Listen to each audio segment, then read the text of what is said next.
Mick Fanning was always coming back to the J-Bay Open after a high ankle sprain before this event got started. He got it all taped up and was tended to by the WSL medical staff, and he hasn't flinched.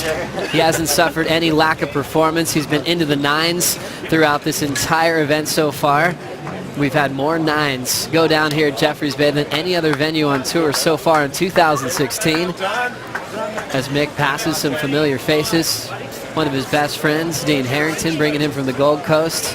His mom looking on hand in the competitors area as he prepares for yet another Jeffreys Bay final.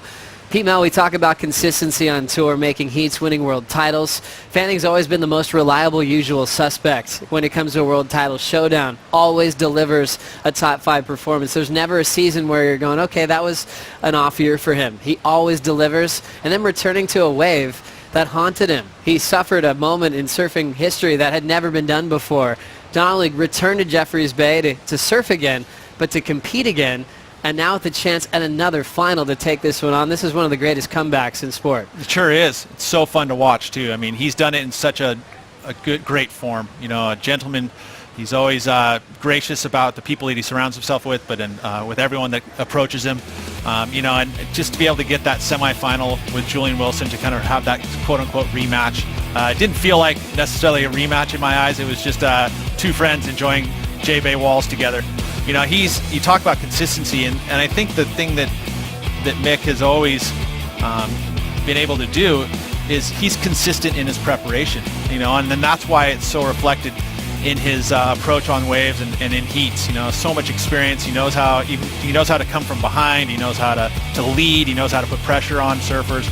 You know, what I like about today specifically is that he kind of threw us a little bit of a curveball by switching up his equipment. And I think that that's so nice to do because, you know, he is so good that I mean, if you were to look at some of his highlights from, say, 2006, 2005, you could barely pick the differences between what Mick has done from then till now. He's so good and so consistent in that style and approach of surfing that I think that sometimes you might get lulled a little bit to sleep. And so finals day, why not get a little bit shorter board, a little bit different look for Mick Fanning, and all of a sudden you're like, wait a second, this is this is an inspired Mick, but it really is just a little bit of a change in equipment and his style, and so it's helped him. You know, this board's shorter. So it's a little bit faster, even more so faster out of the transitions. You know, the swallowtail, when he goes into those arcs and he starts to slow down, the swallowtail allows him to get that extra torque in, that little extra flare, and that's shown a point of difference, and it's been working for him today. I love that he's changed it up on us. 5'9" channel bottom shaped by Darren Hanley with the swallowtail combination. We saw Fanning last night, did a lap by himself almost when it was dark up to Boneyards, got a quick wave, went down to supers, and was doing all this type of surfing, big blowtails into carve combinations. We saw Fanning get an 18.37 combined total against Kanoa Igarashi in round 3. Every heat he's turning in 8s, high 7s to start. He never seems like he needs a warm-up when he puts the jersey on, Pete. No, and that's because of his preparation. I mean, he's either out early, or if he's not out early, because sometimes he'll do that, he'll actually warm up and get his full routine before he hits the water. And he has such a great routine that his muscles, everything is lubed up, fired up, ready to go. He never looks like he's warming up in the water. It's always, you know, in his heats, he is on point straight out of the gates, whether he has to come from behind, like I said, or he starts out solid. He just knows how to choreograph a heat so well, whatever the conditions are.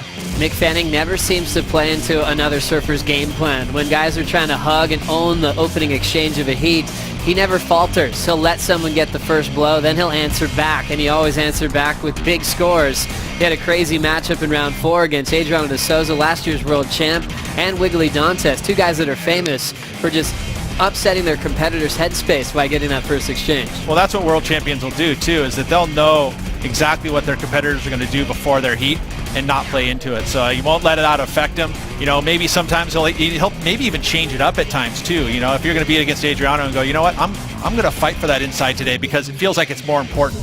And then he'll do that, and then sometimes he'll just go, you can have it, take it. And then that'll work for him too. So it's whatever his vibe is, whatever he's feeling, he kind of taps into that. And, you know, again, those successes have been working for him over and over. Here he is, what, 4 straight finals here at J-Bay? That's right. That is amazing. 4 straights, and we had a little bit of a break for the CT. Showing up here on this right-hand point break was runner-up to Jordy Smith back in 2011. It came back to see Mick Fanning make an amazing final with his longtime childhood rival Joel Parkinson, and then splitting the points in the final last year in Julian Wilson to come back another season when he's taking some breaks from competition to return to this kind of form. Fanning getting that equal second with Julian last year after we called it off after the dramatic situation, but took out Joel Parkinson. And remember 2014, Pete, maybe one of the best years we've ever had for this event with wave quality. Yeah, and he that day surfed an extra heat over Joel Parkinson and still took the win. I mean, so that's how much gas that guy has in his tank. You know, looking at his point totals now, he's guaranteed 21,450 points.